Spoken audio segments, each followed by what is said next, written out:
வெளியே வந்து இப்போது இந்த வருஷம்தான் வந்து நம்ம மாதம் ஒரு தடவையாவது வந்து நேர்முகத்தில் வந்து நம்ம வகுப்பு நடத்திக்கிட்டு இருந்தோம். நல்ல வரவேற்பு இருந்தது. அநேகமாக கிட்ஸ் எல்லாருமே அதை என்ஜாய் பண்ணியிருப்பாங்கன்னு நினைக்கிறேன். குறிப்பாக சின்ன குழந்தைங்களுக்கு வந்து அந்த நேரில் உட்காந்து பேசி பழகி அந்த ஒரு விஷயத்துக்காக வந்து கிளாஸ் வந்து இங்கே கண்டினியூஸாக வந்து இனிமேல் வந்து ஃபேஸ் டு ஃபேஸாக வைக்கலாம் அப்படின்னு முடிவு பண்ணியிருக்கோம். அதை நான் போன மீட்டிங்லேயே சொல்லியிருந்தேன். ஸோ அதான் நடக்க போகுது. இந்த வருஷம் வந்து கொஞ்சம் குழந்தைகள் நம்ம செல்ஃபோர்ட் தமிழ் பள்ளி ஆரம்பித்த காலத்தில் இருந்து குறைஞ்சபட்சம் ஒரு 50 குழந்தைங்க 55 ஒரு 60 குழந்தைகள் வரைக்கும் போச்சு. கோவிட் காலத்தில் கொஞ்சம் குறைந்தது. இப்போ மறுபடியும் ஒரு 40 குழந்தைங்க வந்திருக்காங்க. அநேகமாக இப்போது நிறையா பேர் வந்து தங்களோட என்ன சொல்கிறது, குழந்தைங்களை படிக்க வைக்கணுங்கிற எண்ணத்தோட, தமிழ் படிக்க வைக்கணும் எண்ணத்தோடு வந்துகிட்டு இருக்காங்க. மறுபடியும் ஒரு 10 குழந்தைங்க வந்து அடுத்த வருஷத்துக்கு பதிவு பண்ணியிருக்காங்க. மிக்க மகிழ்ச்சி. உங்களோட ஒத்துழைப்புக்கு மிக்க நன்றி. எனக்கு தெரியும் ரொம்ப கஷ்டம்தான் கொண்டு வந்து வாரம் விட்டு கூட்டிகிட்டு போகிறது.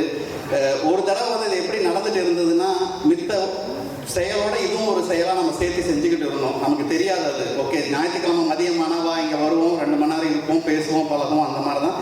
செல்ஃபோர்ட் தமிழ் சங்கம் இந்த வளர்ச்சியை அடைந்ததற்கு ஒரு முக்கிய காரணம் வந்து செல்ஃபோர்ட் தமிழ் பள்ளி தான். ஏன்னா இங்கே தான் வந்து நம்ம உறவுகளை பெருக்கிக்கிட்டோம். நட்பை பற்றி நிறையா பேர் பேசினாங்க. அதே மாதிரி நம்ம பொண்ணு பிரத்திகாவும் வந்து எப்படி நம்ம ஆரம்பித்தோம், எங்கிருந்து ஆரம்பித்து இன்றைக்கி எந்த அளவுக்கு அந்த பொண்ணு பேசுறதுன்னா எல்லா குழந்தைங்களும் அந்த அளவுக்கு பண்ண முடியும். கொஞ்சம் ஒத்துழைப்பு கொடுங்க.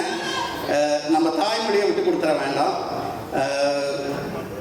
எல்லா பெற்றோர்களுக்கும் நன்றி. குழந்தைகளுக்கு மிக மிக நன்றி. ஏன்னா மித்த பாடத்திட்டங்களோட மித்த பாடங்களோட சேர்த்து இதையும் சேர்த்து பயின்று கொண்டிருக்கிறதுக்கு நல்லது. அதுபோக என்னோட ஆசிரியர் பெருந்தகைகள் இத்தனை வருஷமும் எந்த ஒரு சிரமமும் பாராமல் வாரம் அந்த கிளாஸை நடத்திக்கிட்டே தான் இருக்காங்க. ஞாயிற்றுக்கிழமை நடத்தணும்னா திங்கக்கிழமையாவது நடத்திடுறாங்க. ஸோ எங்களுக்கு ரொம்ப மகிழ்ச்சி. இத்தனை வருஷமாக அவங்க எங்களுக்கு வந்து பண்ணி கொடுத்துட்ருக்காங்க அப்படிங்கிறது. அடுத்த வருஷம் ஆல்ரெடி ரெஜிஸ்ட்ரேஷன் நாங்கள் கொடுத்துருந்தோம். ஒரு 10 பேர் பண்ணியிருக்காங்க. இப்போ இருக்கிற குழந்தைங்க அப்படியே கன்டினியூ பண்ணுவாங்கன்னா புக் ஆர்டர்லாம் போட்டிருக்கோம். அது போக புதுசாக குழந்தைங்க இன்றைக்கி 2-3 பேரண்ட்ஸ் வந்திருக்காங்க. Most welcome. எந்த பிரச்சனையும் இல்லை. நாங்கள் வந்து ஏற்றுக்கிறோம். செப்டம்பர் 2024 எக்ஸாக்ட் டைமிங் நாங்கள் இன்னும் கொஞ்சம் முடிவு பண்ணாமல் தடுமாறிக்கிட்டு இருக்கோம். என்னென்னா அந்த ஹால் அவைலபிலிட்டி கொஞ்சம் பிரச்சனையாக இருக்குது. இங்கே பழகிட்டதுனால இங்கேருந்து நார்த் சைடு போக வேண்டாம் அப்படிங்கிற ஒரு எண்ணம் இருக்குது. கூடிய விரைவில் இந்த ஒரு 2-3 வீக்ஸில் வந்து நான் அந்த வேலையை முடிச்சிடலான்னு இருக்கேன், பார்க்குறேன். உங்கள் ஒத்துழைப்பு தேவை. ஃபேஸ் டு ஃபேஸ் மறுபடியும் போகிறதுக்கும் 2024-25 வருஷத்துக்கு. இன்னொன்று வந்துட்டு இந்த பாடத்திட்டங்களை எங்களுக்கு எளிமையாக்கி கொடுத்து கலிஃபோர்னியா தமிழ் அகாடமி அந்த சிலபஸ் தான் யூஸ் பண்ணிக்கிட்டு இருக்கோம்.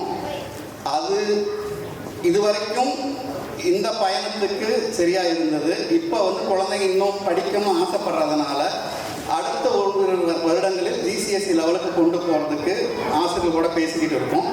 முடிந்த மட்டும் எங்களால் ஒரு வருஷமாக இல்லை 2 வருஷத்துக்குள்ளார அந்த பாடத்திட்டத்தையும் உள்ளே கொண்டு வந்துடுவோம்னு நினைக்கிறேன்.